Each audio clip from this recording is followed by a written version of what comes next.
Salut, bienvenue dans Café en main à cœur ouvert. Aujourd'hui, on va parler de ce truc que beaucoup vivent, mais peu disent à haute voix. Le fait d'être l'enfant différent. Celui ou celle qui ne rentre pas dans le moule, qui prend une autre voie, qui fait des choix, qui dérangent ou qui déçoivent.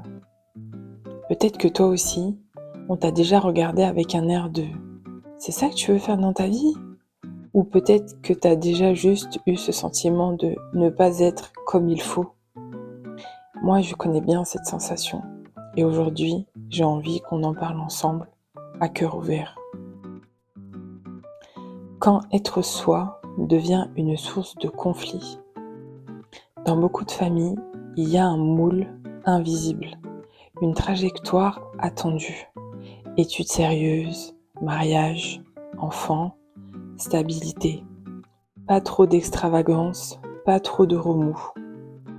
Et si tu t'en écartes, tu es vu comme celui ou celle qui cherche les problèmes, qui veut faire différemment pour se faire remarquer.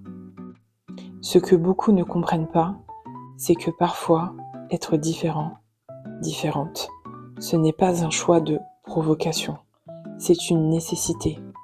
C'est juste être soi. Et ça, c'est déjà un acte de courage. Ce besoin d'être validé par la famille. Soyons honnêtes, on veut tous et toutes un minimum d'approbation de nos proches. C'est humain. On a envie d'entendre « je suis fière de toi, je te soutiens, je te comprends, même si c'est pas mon choix ». Mais quand ça ne vient pas, ça crée un vide. On doute, on essaye de compenser. On s'épuise à vouloir prouver qu'on est bien, qu'on mérite leur amour. J'ai longtemps cherché cette validation. Et plus je la cherchais, plus je m'éloignais de moi-même. Jusqu'au jour où j'ai décidé de me valider moi. De dire ma différence n'est pas un défaut, c'est ma richesse. Ce que j'ai appris en sortant du moule.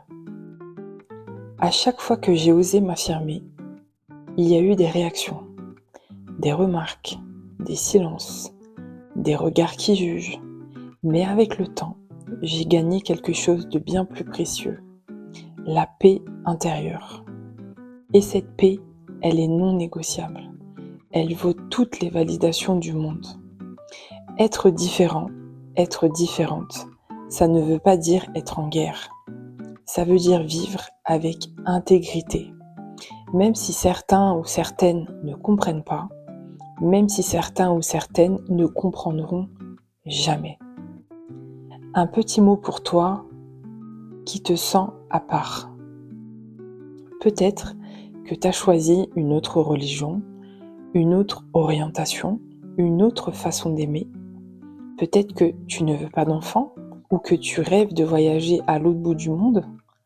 Peut-être que tu veux changer de métier à 35 ans alors qu'on t'attendait médecin ou ingénieur. Et peut-être que tu te demandes parfois, est-ce que je déçois ma famille ? Mais rappelle-toi, ta mission, ce n'est pas de répondre à leurs rêves, c'est d'honorer le tien, c'est d'honorer les tiens. Un petit exercice pour t'ancrer dans ta voix. Ferme les yeux ou prends une feuille et écris une chose que tu fais différemment de ta famille, mais dont tu es fier. Une décision, une valeur, un choix de vie. Ensuite, écris-en une ou deux phrases. Pourquoi tu l'as fait ? Pas pour te justifier, non, mais pour te reconnecter à ton pourquoi. Respire, relis et maintenant lis cette phrase à haute voix. Je n'ai pas à m'excuser d'être moi. Je suis exactement là où je dois être. Garde cette phrase, répète-la les jours de doute, parce que même si ta famille ne le dit pas, moi je te le dis, Tu as le droit d'être toi et tu n'as pas besoin d'être validé pour être légitime. Voilà, c'était Café en main, à cœur ouvert. Si ce que j'ai partagé t'a parlé, n'hésite pas à m'écrire, à réagir ou juste à y repenser dans ton coin. On se retrouve très bientôt. En attendant, prends soin de toi, vraiment. Et n'oublie pas, t'as le droit de choisir ce qui te fait du bien.